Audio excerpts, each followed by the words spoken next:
ये जी एक छोटी सी वीडियो है जो कि जिसमें हम 10G 40G और 100G की कुछ टर्मिनोलॉजीज और उसका फ़ाय का बेसिकली ओवरव्यू करेंगे। अम, मैं स्टार्ट करता हूँ। ये एक ऑनलाइन प्रेजेंटेशन थी जिससे मैंने चीज़ें कुछ देखी हैं। तो बेसिकली बहुत सारे स्टैंडर्ड्स हैं जिनमें से हम स्टार्ट करेंगे 10G से। 10G जिसको 802.3 भी कहते हैं हम। इसमें पहली चीज़ ये है कि full duplex point two point link है, यानी कि पहले लैन होती थी जिसमें मीडियम शेयर हो रहा होता था। जब शेयर हो रहा होता है तो CSMA-CD जो है ये हम कोलिजन डिटेक्शन और कैरियर सेंस मल्टीपल एक्सेस का मतलब यही है कि हम एक्सेस करके देख रहे होते थे। कोलिजन तो नहीं हुई कि दो बंदों ने इकट्ठे तो नहीं ट्रांसफ़र कर दिया, आप फिर उस पर बैक ऑफ करते थे और इस तरह से। तो 10G में ऐसा नहीं है क्योंकि पॉइंट टू पॉइंट है, तो फिर उसमें कोलिजन का कोई चांस ही नहीं। ठीक है, तो हाफ डुप्लेक्स भी नहीं है, तो हब्स भी नहीं चाहिए होते, पुराने ज़माने में चाहिए होते थे। फॉर मूविंग फॉरवर्ड मेरा ख्याल है सबसे पहली चीज़ ये है कि हम मतलब इसमें दोनों तरह की केबल्स यूज़ होती हैं, ऑप्टिकल भी और कॉपर की भी, लेकिन हम स्टार्ट करते हैं ऑप्टिकल से। सो ऑप्टिकल की कुछ टर्मिनोलॉजीज़ हैं। ये ऑप्टिकल फाइबर ये कटी हुई इस तरीके से नज़र आ रही होती है, जो उसके सेंटर में एक्चुअल फाइबर होती है उसको हम कोर कहते हैं। और उसके अराउंड जो एक चीज़ होती है उसको हम क्लैडिंग कहते हैं, उसके बाहर की लेयर को।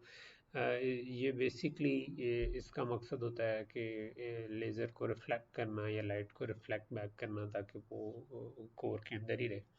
और फिर बफर जो है वो उसकी प्रोटेक्शन के लिए यूज़ होता है। वेवलेंथ हम ऑलरेडी जानते हैं, लाइट की जो वेवलेंथ होती है तो कौन सी यूज़ करें। टिपिकली 850 टू 1550 नैनोमीटर वेवलेंथ की यूज़ हो रही होती है लाइट इन ऑप्टिकल फाइबर। इसमें दो और टर्म्स यूज़ होती हैं, मल्टी मोड और सिंगल मोड। सिंगल मोड का मतलब ये होता है कि ये जो कोर है, ये जो येलो वाला पार्ट था, ये बहुत ही पतला यानी 9 माइक्रोमीटर के करीब होता है। तो उसमें लाइट एक ही मोड में जा सकती है, यानी कि तो बेसिकली आप एक ही वेवलेंथ एक ही मोड में अमूमन भेज रहे होते हैं, जिसको हम कहते हैं सिंगल मोड। इस पे मोड से मुराद मोड्स ऑफ रिफ्लेक्शन है आई गेस, कि वहाँ पे क्योंकि बिल्कुल स्ट्रेट आपकी लाइट जा रही है तो उसमें। बाकी जो आपकी केबल्स हैं जो कि स्लाइटली लोअर कॉस्ट पड़ती हैं, जो कि और इनमें अमूमन ये जो सिंगल मोड वाली होती हैं ये लॉन्ग डिस्टेंस के लिए यूज़ होती हैं। पतली यानी अंदर कोर होती है, 9 माइक्रोमीटर का मतलब है कि शायद नेकेड आई से आपको नज़र भी नहीं आएगी। ये आपके बाल से भी काफ़ी ज़्यादा बारीक होगी। और इसमें अमूमन हाई कॉस्ट लेज़र्स यूज़ होती हैं भेजने के लिए। जो मल्टी मोड फाइबर होती है उसमें ये कोर थिक होती है, यानी इंस्टेड ऑफ 9 माइक्रोमीटर जो ये OM1 OM2 OM3 OM4 OM5, ये डिफरेंट क्वालिटीज़ हैं with number increasing. OM stands for optical mode, तो ऑप्टिकल मोड 1 ऑप्टिकल मोड 2 इस तरह से इनको नंबरिंग की हुई है। और इनमें बेसिक फ़र्क एक तो ये होता है कि इनकी कोर की जो डाया है वो चेंज हो रहा होता है, और आई थिंक मटेरियल का भी कुछ फ़र्क होगा। और इसमें जो है OM162.5 माइक्रोमीटर की है, और बाकी वाली जो है 234 वो 50 माइक्रोमीटर की हैं। कलर कोडेड अमूमन होती हैं। इस वक्त हम कलर्स में इतना इंटरेस्टेड नहीं है। ये क्योंकि इसमें लाइट मल्टीपल जगहों से रिफ्लेक्ट होके यानी मल्टीपल पाथ से पहुंच सकती है, तो ये लॉन्गर डिस्टेंसेस के लिए मौजूद नहीं है इतनी। इसके पीछे लेकिन जो लेज़र यूज़ होनी होती हैं या LED यूज़ होनी होती है वो निस्बतन सस्ती होती है, तो ये इसलिए छोटे सेटअप्स में ये यूज़ हो जाती है जहाँ पे डिस्टेंसेस ज़्यादा ना हो। LEDs भी यूज़ हो सकती हैं, और ये वेसिकल्स ये जिसको बोले, जो भी बोले, ये vertical cavity surface emitting lasers हैं। तो बेसिकली एक लेज़र ही है, लेकिन ये टाइप फ़र्क है और ये टाइप फ़र्क है। बहुत सारे इनके कनेक्टर्स हैं जो कि डिफरेंट तरह से यूज़ होते हैं। मैंने कभी क्योंकि खुद ज़्यादा यूज़ नहीं किया इसलिए आई कैंट से मच अबाउट इट। जो दूसरी टर्मिनोलॉजी मैं डिस्कस करना चाह रहा था वो है ये जो 10G बेस SR कभी यूज़ होगा, कभी कोई और टर्म यूज़ होगी। सो बेस का मतलब है बेस बैंड में इस पर ट्रांसमिशन हो रही है। SR का मतलब है शॉर्ट रेंज। ठीक है, तो बेसिकली आपका शॉर्ट रेंज से मुराद कितना है, शॉर्ट रेंज से मुराद अब ये थोड़ा सा शायद केबल पे डिपेंड करेगा कि अगर आपकी जो लेगेसी केबल है ऑप्टिक फाइबर उसमें 26 मीटर तक जा सकते हैं, OM1 2 3 4 पे आप जाते जाएँ तो आप अप टू 400 मीटर तक भी जा सकते हैं, ठीक है। और इसमें एलईडी के बजाय वो vertical cavity surface emitting laser use होगी, अ, और 850 नैनोमीटर लाइट की वेवलेंथ होगी। LR stands for long reach, और इसमें आप देखें तो मेन चीज़ ये है कि अप टू 10 किलोमीटर चली गई है, तो आप ये पूरे आप कैंपस में भी इसको बिछा सकते हैं, ठीक है। तो ये काफ़ी बड़ा हो गया है, और इसमें मैं जैसे पहले बताया था कि सिंगल मोड फाइबर ज़्यादा दूर के लिए यूज़ होती है क्योंकि उसमें डिस्पर्शन नहीं होती ज़्यादा। 1310 नैनोमीटर वेवलेंथ यूज़ हो रही होती है। ER एक्सटेंडेड रीच है जो कि अप टू 40 किलोमीटर, जो कि और भी ज़्यादा लंबे डिस्टेंस पे अगर हमने करना हो। तो ये मेन इस स्लाइड का मकसद है कि SR short range, LR long range, ER extended reach, और इट्स अबाउट जो कि आपका फ्यू हंड्रेड मीटर से लेकर आप अप टू 40 किलोमीटर तक जा सकते हैं। LRM एक और स्टैंडर्ड था जो कि बाद में आया, जिसका मकसद ये था कि जो आपकी लेगेसी केबल बिछी हुई है उसकी रेंज बढ़ा दी जाए, जो कि ऊपर आप देख रहे थे कि 26 मीटर लिखा हुआ है इस जगह पे करके, ये इस केस में बढ़ के 220 मीटर तक हो गया, ठीक है। तो इसमें आप एक एक्स्ट्रा चीज़ यूज़ करते हैं, इलेक्ट्रॉनिक डिस्पर्सन कॉम्पनसेशन, और साथ ही आपने वेवलेंथ चेंज कर दी। तो आप सेम फाइबर अगर आपने पहले से, क्योंकि पूरी एक बिल्डिंग में ऑलरेडी वो फाइबर अगर है आपका, तो आप बजाय इसके कि उसको उखाड़ के नया लगाएं, उसके बजाय आप उसको यूज़ करते हुए LRM भी यूज़ कर सकते हैं, जिससे आपकी क्या लेंगे रीच थोड़ी सी बढ़ जाएगी। सो SR में फाइबर टाइप मल्टी मोड है, LRM में भी मल्टी मोड है, LR और ER यानी दूर की रेंज में सिंगल मोड की फाइबर है, इसमें वेवलेंथ्स यूज़ हो रही हैं, और टिपिकल डिस्टेंसेस हम देख रहे हैं कि from few hundred metres to up to 40 kilometre जा रहे हैं। फिर इसमें जो कनेक्टर्स हैं वो भी ओवर द ईयर्स हुए हैं। ये जो मैंने जिस स्लाइड से ली, जिस प्रेजेंटेशन से लिया था वो 2015 की थी आई गेस, तो उधर उसमें उन्होंने थोड़ा पुराना से दिखाया हुआ था, तो अब ज़्यादातर SFP+ यूज़ हो रहे। दरमियान में एक स्टैंडर्ड कॉपर का आया था जिसे 10G बेस CX4 कहते हैं, C का मतलब कॉपर, जो कि अमूमन रैक टू रैक कनेक्शन के लिए यूज़ होता था। 10G बेस T बाद में एक आया जो कि आपकी जो ईथरनेट का जो नॉर्मल कनेक्टर है आपका, उसी को यूज़ करते हुए भी काम करता है, जो ये बैकवर्ड कंपैटिबल भी है 1G से 10G वाला। और लेकिन ये है कि इसमें केबल जो है वो थोड़ी अच्छी क्वालिटी की, यानी Cat6 से और बेटर जो है वो यूज़ हो रही होती है। अक्सर जो फिर आपकी जो प्योर कॉपर बेस्ड है वो मेरे ख्याल है CXR के बजाय ये जो direct attach copper cable, DAC cable इनको बात कर कहते हैं, जिसमें आपके दोनों तरफ SFP+ मॉड्यूल्स लगे होते हैं और दरमियान में कॉपर है, ऑप्टिकल लिंक नहीं है, और इसको यूज़ कर रहे हो आप कर रहे होते हैं। तो ये एक समरी टेबल है जिसमें यही चीज़ है कि SR में SFP+ है, मल्टी मोड फाइबर के साथ आप जा सकते हैं।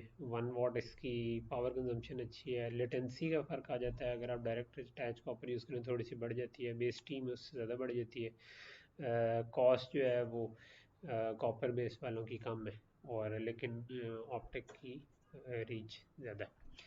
तो ये 10G के केस में बताया, उस तरह 40G के केस में भी ये जो नाम है इनसे हमें पता चल रहा है कि क्या कर रही है कि 40G base KR is used for backplane, CR used for copper cable, C for copper, SR short range, LR जो है वो लॉन्ग रेंज, ठीक है। और इसमें साथ 4 भी लग रहा है क्योंकि इसमें उमूमन 4 लेन्स आपकी आ रही होती, ठीक है। तो यहाँ पर SR4 दो दफ़ा आ रही हुई है, दो तरह की केबल्स के साथ यूज़ हो सकते हैं, OM3 OM4 दोनों मल्टी मोड फाइबर हैं, और ये 100 मीटर तक जाती है, 150 तक, और 100 गीगाबाइट ईथरनेट में भी इसी तरह। उसमें बैक प्लेन वाली ऑप्शन नहीं है, उसमें CR for copper, SR for short range, LR for long range. अच्छा, इसमें 3 में 10 आ रहा है, इसका मतलब 10 लेन्स होंगी जिनमें 10 गीगा जा रहे होंगे, तो 100 गीगा बन जाएंगे। जहाँ पर 4 आ रही है इसका मतलब है कि ये LR4 और ER4, इसका मतलब है कि ये 4 बेसिकली लेन्स होंगी, और उस पर 25 गिग जा रही होगी, और उससे मिलकर आपके 100 गीगा का बन जाएगा। और ये देख सकते हैं कि जो लॉन्ग रेंज में जब भी हम आते हैं तो फिर मल्टी मोड के बजाय सिंगल मोड फाइबर यूज़ हो रही होती है। अगर हम देखें कि जब भी हम फाई का लफ्ज़ यूज़ करते हैं तो उससे हमारी मुराद फिज़िकल लेयर होती है, और ये लेफ़्ट साइड पे ये OSI मॉडल है, जिसमें हमारे पास physical data link network transport and other layers होती हैं। तो हम अभी इस वाली प्रेजेंटेशन में सिर्फ फिज़िकल लेयर पे फोकस कर रहे हैं। इसके ऊपर जो डाटा लिंक लेयर है वो जिसको हम मैक लेयर कहते हैं इन ईथरनेट, तो ये हमारी मैक लेयर हो गई, और ये हमारी जो हमारी फिज़िकल लेयर है वो आ गई। तो अगर हम इसको देखें तो इसमें भी तीन चार पार्ट्स होते हैं। एक आपका रिकन्सिलिएशन लेयर है, फिर फिज़िकल कोडिंग सब लेयर है, फॉरवर्ड एरर करेक्शन। अच्छा, ये ऑप्शनल है, ठीक है। फॉरवर्ड एरर करेक्शन कभी होती है, बाज़ में है, KR में होती है, वरना नहीं होती। PMA जो है वो फिज़िकल मीडियम अटैचमेंट लेयर है। PMD जो है फिज़िकल मीडियम डिपेंडेंट लेयर है, ठीक है। ये वही जो 40G और 100G दोनों के लिए ये सेम आपका, यानी ऊपर मैक यूज़ हो सकता है, नीचे आपके 40G भी हो सकता है, 100G भी हो सकता है, और सिमिलर लेयर्स हैं। थोड़ा सा इस स्लाइड के बजाय मैं अगली में कुछ आपको वो बता दूं, जो कुछ अगेन नेमिंग कन्वेंशन या टर्मिनोलॉजी जो यूज़ हो रही होती है। तो मैक से जो ये नीचे वाले तीनों लेयर जो है ना, ये हमारी फिज़िकल लेयर है। तो PMD जो फिज़िकल मीडिया डिपेंडेंट लेयर है वो डायरेक्ट फिज़िकल मीडिया से यानी फाइबर या उससे अटैच्ड है। उसके ऊपर आपकी फिज़िकल मीडिया अटैचमेंट लेयर है, फिज़िकल कोडिंग सब लेयर है, ठीक है। सो मैक जो इधर डाटा देता है उसको हम कहते हैं मीडिया इंडिपेंडेंट इंटरफेस। के इसको इससे गर्ज नहीं के नीचे कौन सा मीडिया, इधर जी जो लगा हुआ है, MII is for media independent interface, G is for gigabit. तो हमारे पास होता यह है कि जो रोमन लिटरल्स हैं, जो हम रोमन गिनती करते होते हैं, उसमें एक्स कहते हैं 10 को, XL कहते हैं 40 को, और C कहते हैं 100 को। तो ये वाला जो इंटरफेस है, ये अगर सिंपल गीगाबिट इंटरफेस हो तो GMII कहते हैं। अगर ये 10G हो तो हम इसको XGMII कहते हैं। अगर ये 40G हो तो हम XLGMII कहते हैं। और अगर ये 100G हो तो CGMII कहते हैं। तो इन यानी लिटरल से आपको समझ आ जानी चाहिए कि रोमन लिटरल्स जो X, XL और C यूज़ हो रही हैं, वो अगर इधर यूज़ हो तो इसका मतलब है कि हम 10G, 40G या 100G जिसकी बात करें उसके कॉरस्पॉन्डिंग लिटरल यूज़ कर लें। जो कोडिंग सब लेयर है उससे अगला जो इंटरफेस है जो मीडिया अटैचमेंट लेयर का, उसको अटैचमेंट यूनिट इंटरफेस कहती है। और इसमें भी यही कन्वेंशन फॉलो होती है कि अगर इसके साथ मैं X लगा दूँ तो इसका मतलब है कि ये 10G के लिए X is for 10, XL is 40, तो XLAUI जो है उसका मतलब 40G, और CAUI का मतलब है 100G का इंटरफेस। नीचे जो PPI है वो फिज़िकल पैरेलल फिज़िकल इंटरफेस कहलाता है, जो मीडिया अटैचमेंट का मीडिया डिवाइस से होता है, और इसके साथ ये अमूमन टर्मिनोलॉजीज यूज़ नहीं हो रही होती क्योंकि ये डायरेक्ट अटैच्ड है। तो ये तो कुछ टर्मिनोलॉजीज हो गई। जो इन लेयर्स का काम है वो क्या है। फिज़िकल कोडिंग सब लेयर का बेसिक काम ये होता है कि जो ऊपर से बिट्स आ रही होती हैं वो अभी तक जो ओरिजिनल डाटा था वही थी। उनमें long strings of zeros and ones दोनों तीनों की चीज़ें हो सकती हैं। उससे दो मसाइल पैदा होते हैं। एक ये कि जब आप उसको एक्चुअल में ट्रांसमिट करना चाह रहे होते हैं तो आप चाहते हैं कि DC बैलेंस्ड हो, यानी जितने वंस आ रहे हैं तकरीबन उतने ही ज़ीरोज़ आ रहे हैं। और दूसरा एक मसला ये हम चाह रहे होते हैं कि बहुत ज़्यादा देर तक लॉन्ग स्ट्रिंग ऑफ ज़ीरोज़ या वंस ना रहे, कि वो सेम लेवल पे ना रहे। आपका चाहे ऑप्टिक हो चाहे इलेक्ट्रिकल हो, दोनों में हम चाहेंगे कि वो सेम लेवल पे सिग्नल ना रहे बल्कि सिग्नल वेरी करे। उसकी वजह ये है कि जो रिसीवर एंड है उसने उस वेरिएशन के ज़रिए क्लॉक रिकवर करना होता है। तो रिसीवर और ट्रांसमीटर का क्लॉक सिंक्रोनाइज इस तरह होता है कि ट्रांसमीटर जो डाटा भेज रहा होता है उसमें जो ट्रांजिशन होती है रिसीवर उसके साथ अपना एक PLL लॉक करके उसके साथ सिंक हो जाता है, तो उसके पास फिर हमेशा चीज़ें ठीक चल रही थी। तो जो कोडिंग सब लेयर है उसका काम बेसिकली ये है कि वो 64 बिट को 66 बिट में कन्वर्ट कर देती है, और उसके उस कन्वर्जन के जो टेबल है वो में इंश्योर कर रहा होता है कि आपके पास मल्टी के वंस और ज़ीरोज़ बराबर है। यानी कि इसमें आपके पास यानी कि अगर 64 बिट्स इनपुट आई हैं तो उसके हिसाब से आप जो 64 बाइट आउटपुट पे निकालेंगे वो एक टेबल में में ये इन्फॉर्मेशन है जिसके थ्रू आप मैपिंग कर रहे हैं, और जिसमें आप देख रहे होते हैं कि मेरा पिछली ट्रांसमिशन में कितना फ़र्क था वंस और ज़ीरोज़ का, तो उसको बैलेंस कर रहे होते हैं नेक्स्ट ट्रांसमिशन में एंड सो ऑन। और 64 बिट से 66 बिट में इस प्रोसेस में इसलिए कन्वर्ट हो जाता है कि हम वो वंस और ज़ीरोज़ की एटलीस्ट उतनी ट्रांजिशन डालना चाह रहे थे, तो उसको 64 बिट टू 66 बिट इनकोडिंग कहते हैं। तो ये कि स्टैंडर्ड में हमारा जो 40G का है उसमें तीन तरह के इंटरफेसेस दो तरह के इंटरफेसेस हैं। एक वो इंट्रा चिप यानी चिप के अंदर वाले, और एक इंटर चिप यानी चिप टू चिप इंटरफेसेस जिनको कहते हैं। जो इंट्रा चिप है उनको लॉजिकल इंटरफेस कह रहे हैं वो, और जो इंटर चिप है उसको फिजिकल कह रहे हैं। तो जो लॉजिकल है उसमें सिग्नल बताए होते हैं लेकिन उनकी टाइमिंग और वो चीज़ें नहीं बताई होती हैं, जिस तरह GMI जो ये XGMI या XLGMI MAC to PCS interface जो है ये आपका एक लॉजिकल इंटरफेस है, लेकिन जो PC ये बाकी दोनों जो इंटरफेसेस हैं ये एक्चुअल में फिजिकल इंटरफेसेस हैं। अब मैं थोड़ा सा फर्दर डिटेल में जाऊंगा फिज़िकल कोडिंग सब लेयर की, जिसमें क्या होता है बेसिकली जो आपका इसमें की कॉन्सेप्ट है वर्चुअल लेंस का। ठीक है, तो हमारे जो 10G बेस और PCS जो है वही 100G में और 40G में यूज़ हो जाता है। सेम 64 टू 66 की जो इनकोडिंग मैंने लास्ट वीडियो में बताई थी वो यूज़ हो रही है। और जो PCS है यानी फिजिकल कोडिंग सब ले रहा है, एक तो वो मैपिंग करेगी बिट्स की 64 बिट से 66 बिट में, वो तो चले kind of lookup table plus थोड़ी सी लॉजिक के साथ हो गया, लेकिन उसके बाद वो डिस्ट्रीब्यूट करेगी ओवर वर्चुअल लेन्स। ठीक है, तो वो बेसिकली जो आपकी n वर्चुअल लेन्स है उन पे मैप कर देगा। ठीक है, तो n क्या है उस पर मैं भी आता हूँ, और जो फिजिकल मीडिया अटैचमेंट है वो n to m मैपिंग करेगा। m और जो रियल लेन्स आपके नीचे एक्चुअल में यूज़ होनी है, n जो है वो आपकी वर्चुअल लेंस है, और इनका सेम होना ज़रूरी नहीं है। ठीक है, सो फॉर एग्जांपल हम सिंपल से एग्जांपल लेते हैं कि हमारे पास अगर 4 लेंस थी और नीचे भी 4 ऑप्टिकल लेंस थी, तो हमारे पास जो डाटा आ रहा था हम उसको राउंड रॉबिन फैशन में सिंपल 64 बिट करते हुए दे सकते हैं। ये जो ए लिखा हुआ है ये अलाइनमेंट सीक्वेंस है, तो हम हर कुछ हज़ार 66 बिट वाले यूनिट्स जिसको हम ब्लॉक कहते हैं, कुछ हज़ार ब्लॉक्स के बाद अलाइनमेंट सीक्वेंस भेजते हैं। तो हम शुरू करेंगे तो चारों के स्टार्ट में अलाइनमेंट भेजेंगे, और उसके बाद हम डाटा को 1 2 3 4 5 6 7 8 एंड सो ऑन करते रहेंगे। फिर जब कुछ हज़ार हो जाएंगे तो दोबारा अलाइनमेंट सीक्वेंस भेजेंगे एंड सो ऑन। जब ये रिसीवर पे पहुंचता है तो उस वक्त क्योंकि इनकी लंबाइयाँ कुछ फ़र्क हो सकती हैं, तो उसकी वजह से ये अलाइन नहीं होंगे, लेकिन आप अलाइनमेंट सीक्वेंस ढूंढेंगे पहले, और जब अलाइनमेंट सीक्वेंस मिल जाएगा चारों में तो तब आप उनको डीस्क्यू करके दोबारा अलाइन कर सकते हैं कि जी अच्छा ठीक है कि जहाँ पर पहला अलाइनमेंट मिली थी ये पहला वर्ड है, अगले वाले में जो मिली थी ये दूसरा है, ये तीसरा एंड चौथा एंड सो ऑन।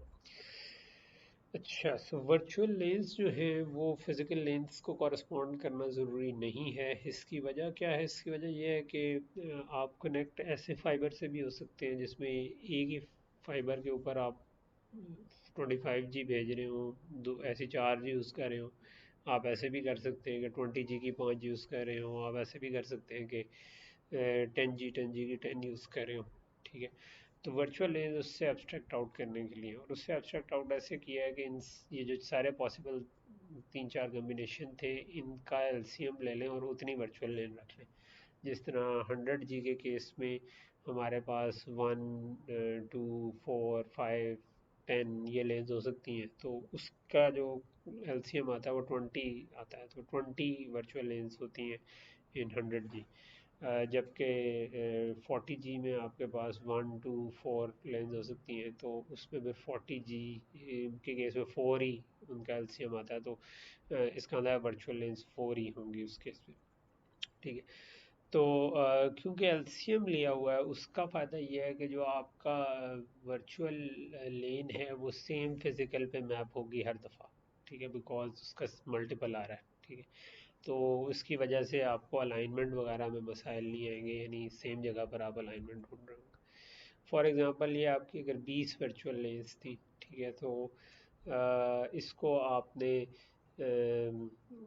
आगे भेजा 10 इलेक्ट्रिकल लेंस पे, और उसके आगे वो 4 कह लें कि 4 ऑप्टिकल लेंस पे असल में जाना था, ठीक है उसने। तो लेट से कि ये 100G का आपका है जो कि 4 लेंस पे चल रहा था 25G के, तो ऊपर से जो आपके पास आ रही थी वो 10G पे चल रहा था। तो 10 लेंस थी। तो इधर आप जो है सिंपली जो 20 लेंस हैं उनको मक्स कर रहे हैं, दो दो मिलाकर एक एक पे भेज रहे हैं। तो 10 लेंस पे आपके पास फिजिकल मीडिया अटैचमेंट लेयर को आपने 10 इलेक्ट्रिकल लेंस अगर थी PMA की उसमें भेज दिया। PMA ने उसको जो एक्चुअल मीडिया डिवाइस पे भेजना था उसमें उसने राउंड रॉबिन में उठाना शुरू कर दिया कि जी 0 इधर भेज दो, और 2 इधर भेज दो, 4 इधर भेज दो। तो ये तरतीब से भेजे, और फिर अगली दफ़ा इस पे 8 जो है इधर भेज दो, एंड सो ऑन। ठीक है, तो अगर ये 4 लेंस थी तो इस तरह चल रहा है, अगर वो 10 लेंस होती तो डायरेक्टली चल जाता। ठीक है, तो उसके बाद जो रिसीव साइड का उसने भी 4 लेंस से दोबारा 10 लेंस में बनाया, और 10 से दोबारा 20 में बना दिया। तो इस तरीके से हमारा काम हो सकता है। MLD stands for multi lane distribution. So main काम ये है कि जो 66 बिट वर्ड आ रहे हैं, ये उसी का ही एक और व्यू है कि जो PCS की लेयर है वो क्या कर रही होगी।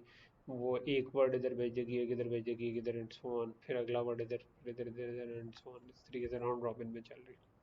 ये थोड़ा ज़्यादा डिटेल में एक्सप्लेन कर रहा है, दो केसेस इसमें बताए हुए हैं।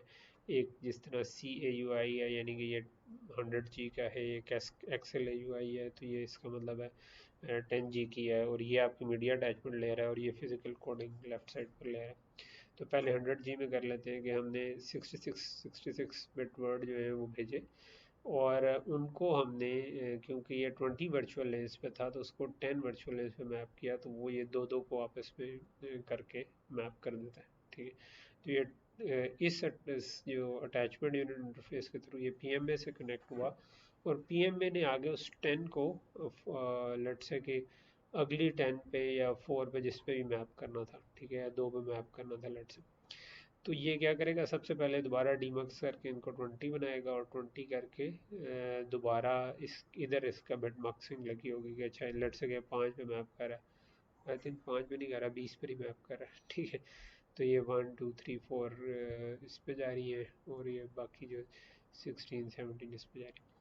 अच्छा 40G के केस में क्योंकि हैं ही 4, और वो 4 पे इस केस में मैप हो रही है, तो यहाँ पर मल्टीपल ऑप्शन हो सकती है। 4 के बजाय 2 भी हो सकती थी, 1 भी हो सकती है, लेकिन इस केस में 4 ही है। हमने 4 बार डिस्ट्रीब्यूट किया, और वो डायरेक्टली हमने आगे फॉरवर्ड कर दी, क्योंकि आगे भी 4 ही लगी हुई थी। तो इधर भी अगर 10 के आगे 10 ही लगी होती तो ये डायरेक्टली फॉरवर्ड हो जाना था। ठीक है, लेकिन ये क्योंकि 10 से उसने कन्वर्ट करना है, तो इस वजह से इस किस्म के चक्कर बन रहे हैं। तो ये वही बात जो LCM वाली हमने की थी कि इलेक्ट्रिकल लेन विड्थ जो पॉसिबल है वो 4 2 और 1 हो सकती हैं। फिजिकल मीडियम जो है वो भी 4 2 और 1 हो सकती है, तो इनका LCM 4 आता है। उस केस में आपके पास जो इलेक्ट्रिकल लेन है वो 1 2 4 5 10 है, और फिजिकल वाली भी 1 2 4 5 10 है, तो उनका LCM 20 आता है।